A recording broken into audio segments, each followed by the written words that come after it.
దేవుని యొక్క మహాకృపను బట్టి బాంబే కాలనీ క్రీస్తు సంఘము తరపున క్రీస్తు ప్రభు పేరట మీ అందరికీ కూడా నా హృదయపూర్వకమైన వందనములు తెలియజేసుకుంటూ ఉన్నాను. ఈరోజు ఈ రీతిగా దేవుని యొక్క వాక్యమును కొద్ది నిమిషాలు మీతో పంచుకోవడానికి దేవుడిచ్చిన ఈ అవకాశాన్ని బట్టి కూడా దేవునికి కృతజ్ఞతాస్తుతులు చెల్లించుకుంటూ ఉన్నాను.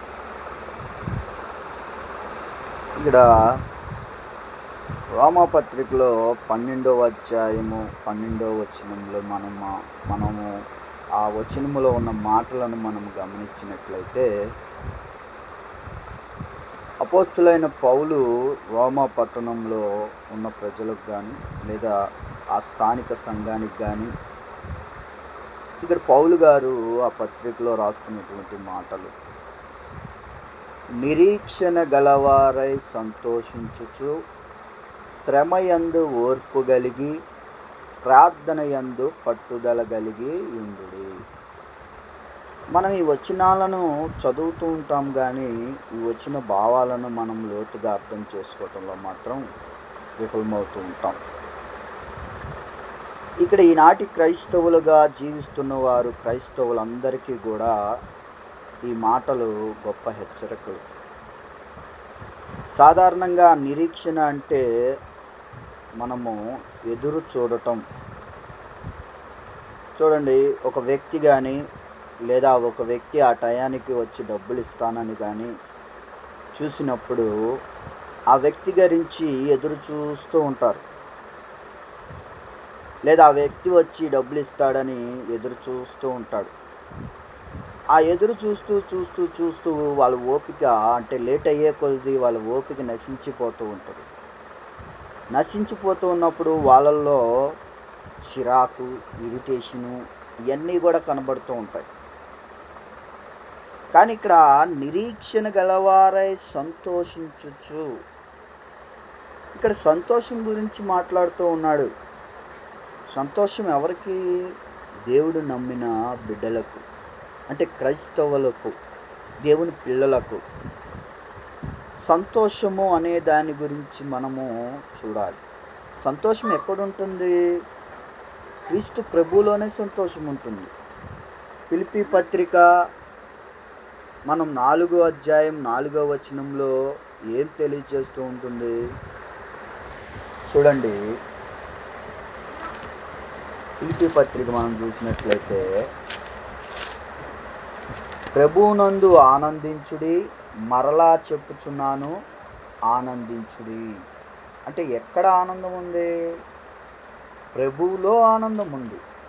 ప్రభువుకు వేరుగా నీవు ఉన్నట్లయితే నీలో ఆనందం ఉండదు.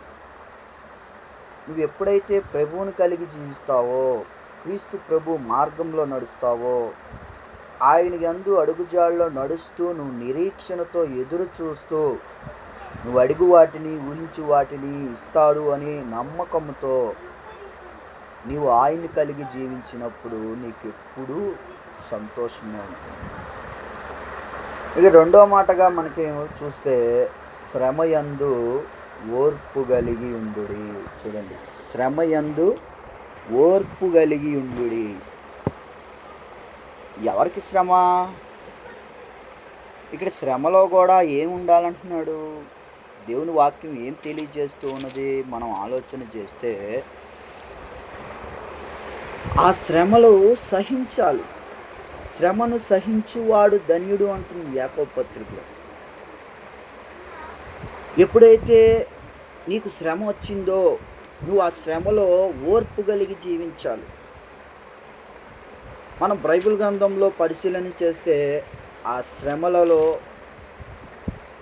దేవుని యందు భయభక్తులు కలిగి ఎలా జీవించాడు అంటే, యోబు గురించి మనం చూసినట్లయితే, యోబు యొక్క జీవిత చరిత్రను మనం ఆలోచన చేసినట్లయితే, ఆయన గొప్ప ధనవంతుడు. ఆయనకు సంతానము కూడా బహుగా ఇచ్చాడు. మేకలను, ఎడ్లను అన్నిటినీ కూడా దేవుడు అనుగ్రహించాడు. అయితే ఇక్కడ నువ్వు అన్నీ ఇచ్చావు కదా అని దేవుడికి సాతానికి మధ్య చిన్న డిస్కషన్ జరిగింది. మీరు ఆ గ్రంథం పరిశీలన చేసినట్లయితే మీరు ఆలోచన చేయొచ్చు ఆ గ్రంథం చదివినట్లయితే. కానీ యోబు ఎప్పుడైతే ఆ శ్రమలు చూసి భయపడకుండా, ఆ శ్రమలను చూసి కృంగిపోకుండా తాను దేవుని మీద ఆధారపడుతూ ఓర్చుకున్నాడో, తన పిల్లలను వారు యోబు యొక్క పిల్లలు కూడా బహుగా ఆశీర్వదించాడు సంతానం. ఆయన పిల్లలందరూ కూడా ఒక్కొక్క ఇంట్లో ఒక్కొక్క రోజు విందును ఏర్పరచుకుంటూ ఉండేవారు. అయితే ఒక రోజున వీరందరూ ఒక గృహంలో చేరి విందు చేస్తూ ఉన్నప్పుడు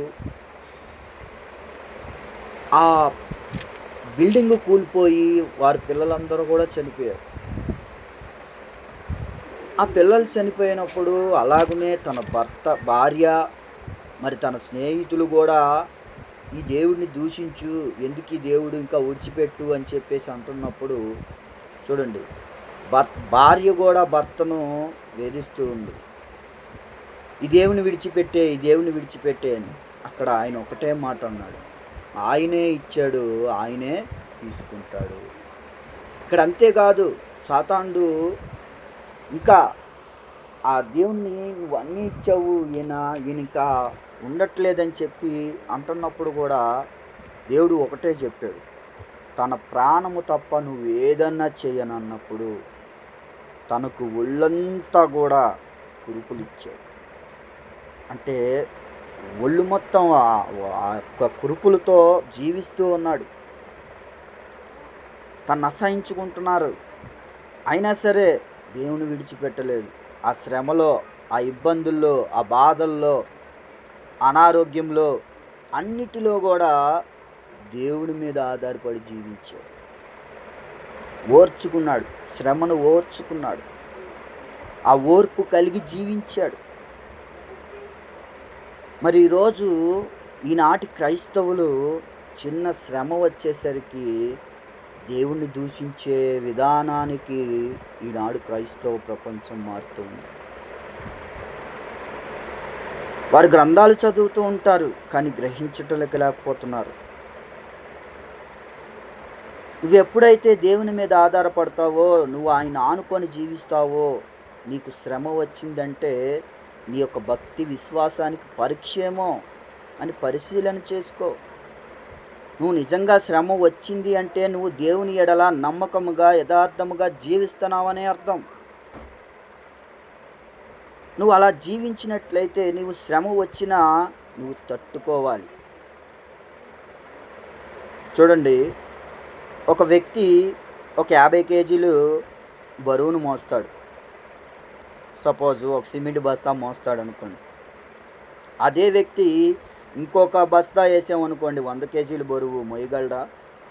లేదే.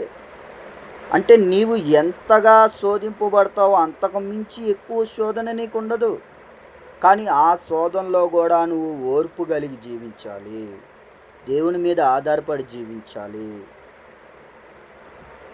ఈనాడు ఎంతమంది చిన్న శ్రమ వచ్చేసరికి దేవుని విడిచిపెట్టి విశ్వాసులు కాస్త అవిశ్వాసులయ్యి వ్యర్థమైన వాటికి, వ్యర్థమైన జీవితానికి ఎంతమంది లోనవుతూ ఉన్నారు ఆలోచన చేయండి.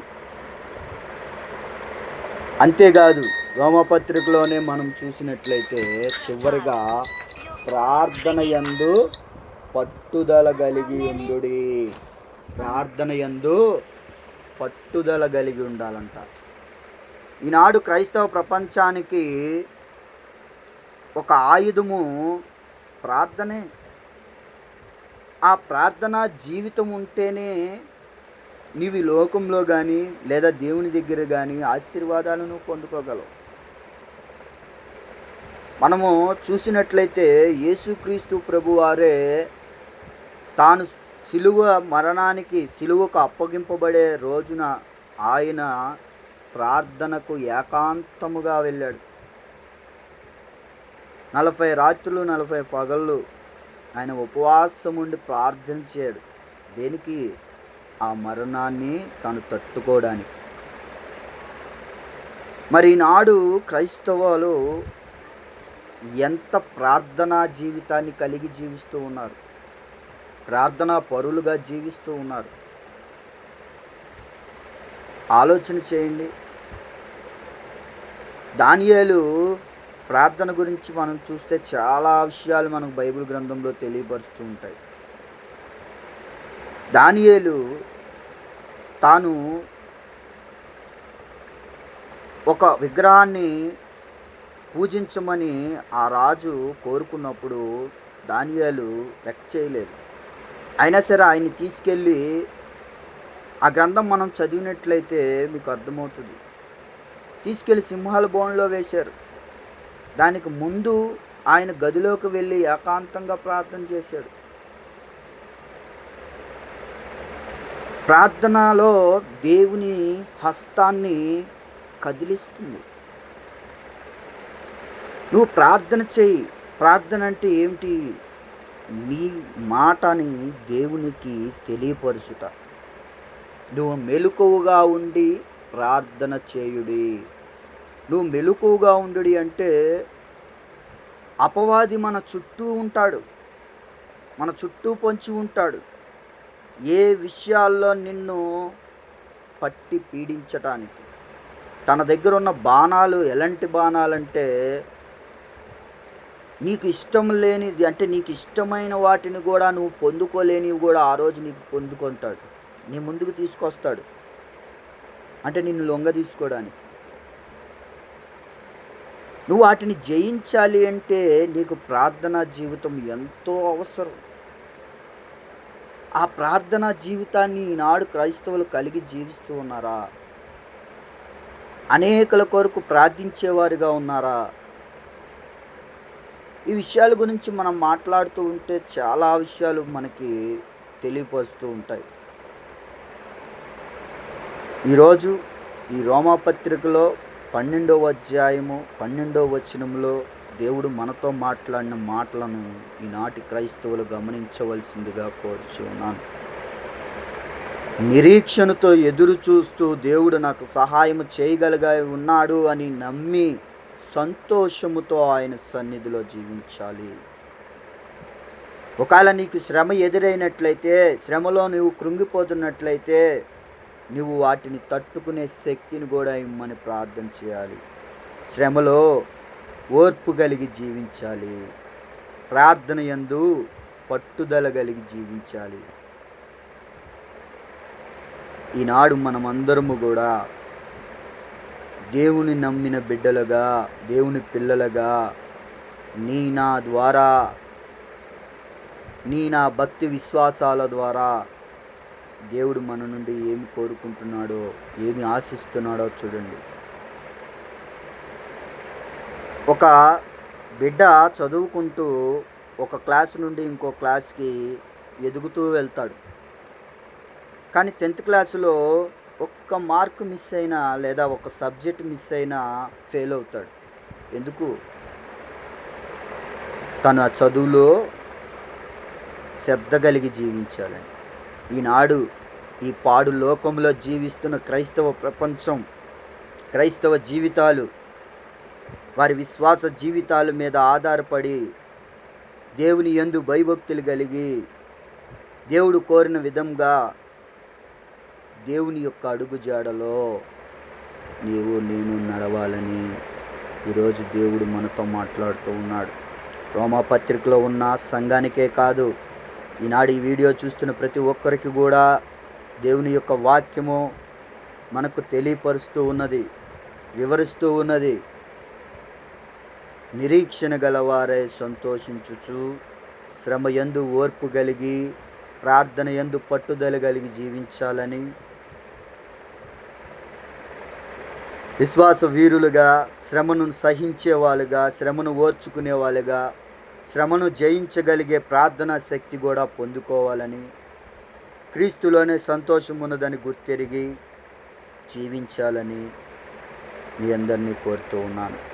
ఇంకా యేసుక్రీస్తుని స్వరక్షకుడిగా అంగీకరించకుండా ఉన్నట్లయితే ఎప్పుడు మన ఆయుష్కాలం ముగుస్తుందో తెలియదు, ఎప్పుడు ప్రభు రాకడ మన ముందుంటుందో తెలియదు. ఈరోజు చూసిన వాళ్ళం రేపు ఉంటున్నారన్న గ్యారంటీ కూడా లేదు. మరి జీవించి ఉన్నప్పుడే నా జీవిత విధానాలను క్రీస్తు చూపిన మాదిరిలో క్రీస్తు మార్గంలో జీవించాలని మీ అందరినీ కోరుకుంటూ ఉన్నాను. ఈ వీడియో చూసిన వారందరూ కూడా అనేకులకు దీనిని తెలియపరిచారని మీ అందరికీ కూడా ప్రేమతో నా హృదయపూర్వకమైన వందనాలు తెలియచుకుంటూ ప్రార్థన చేసుకొని ముగించుకుందాం. పరిశుద్ధుడా, ప్రేమ కలిగిన మా తండ్రి, నీ ఘనమైన అతి పరిశుద్ధమైన శ్రేష్టమైన దివ్యమైన నామమునకు వెలలేని స్తుతులు స్తోత్రాలు చెల్లించుకుంటూ ఉన్నాం. ఇదిగో నాయనా, ఈరోజు నీ వాక్యము ద్వారా మమ్మల్ని హెచ్చరించిన విధానాన్ని బట్టి నాయన మీకు కృతజ్ఞతాస్తుతులు చెల్లించుకుంటూ ఉన్నాం. ఇదిగో నా తండ్రి, రోమాపత్రికలో ఉన్న వచనాలను నాయన మేము చదివినప్పుడు రోమాపత్రిక 12వ అధ్యాయం 12వ వచనంలో మీరు మాట్లాడిన విధానాన్ని బట్టి నాయన, మరి అక్కడున్న ప్రజలకే కాదు కానీ ఈనాడు క్రైస్తవ ప్రపంచానికి కూడా మీరు ఈ వాక్యాన్ని వినిపిస్తున్నారని మేము ఎరిగి వాక్యానుసారమైన జీవితాన్ని మేము జీవించగలిగే జ్ఞానాన్ని, బుద్ధిని, వివేచనని మాకు అనుగ్రహించి సహాయం దయచేయండి. అవునాయన, నిరీక్షణ గలవారే సంతోషముతో క్రీస్తులో సంతోషమున్నదని గుర్తించి మరి శ్రమ వచ్చినప్పుడు నాయన ఆ శ్రమకు మేము పిరికివారిగా కాకుండా ఆ శ్రమను ఓర్చుకునేవారిగా, ప్రార్థన యందు పట్టుదల కలిగి జీవించేవారిగా, ప్రార్థనా వీరులుగా నాయన మేము జీవించాలని ఈ వాక్యాల ద్వారా మమ్మల్ని హెచ్చరించిన విధానాన్ని బట్టి స్తోత్రాలు చెల్లించుకుంటూ ఉన్నాం. ఈరోజు వినిపించిన వాక్యము, ఈరోజు ఈ వీడియో చూస్తున్న వారందరినీ కూడా నాయన నీ కృపలో జ్ఞాపకం చేసుకోండి. మా జీవం ఏ పాటిది అంటే ఇంతలో కనపడి అంతలో మాయమయ్యే ఆవిరి వంటిది నాయన. జీవించి ఉన్నప్పుడే మీ వాక్యానికి తగిన రీతిగా మమ్మలను మేము మార్చుకొని మీ బిడ్డలుగా జీవించగలిగే బుద్ధి, జ్ఞాన, వివేచన మాకు అనుగ్రహించి సహాయము దయచేయండి. ఇంకా మారు మనసు పొందకుండా ఎంతమంది అయితే ఉన్నారో నాయన, అట్టి వారిని కూడా నీ కృపలో జ్ఞాపకం చేసుకొని నిజమైన దేవుడిని గుర్తించి సత్య సువార్తని నమ్మి బాప్తిసం పొందగలిగే భాగ్యాన్ని కూడా వారికి అనుగ్రహించి సహాయం దయచేయమని మా ప్రభువులు మీ ప్రియ కుమారుడైన యేసుక్రీస్తు పరిశుద్ధ నామంలో మిక్కిలి వినయంతో ప్రార్థించి బతిమలాడి వేడుకొంచున్నాను మా తండ్రి. ఆమేన్. మీ అందరికీ కూడా నా వందనాలు చెల్లించుకుంటున్నాను. Thank you.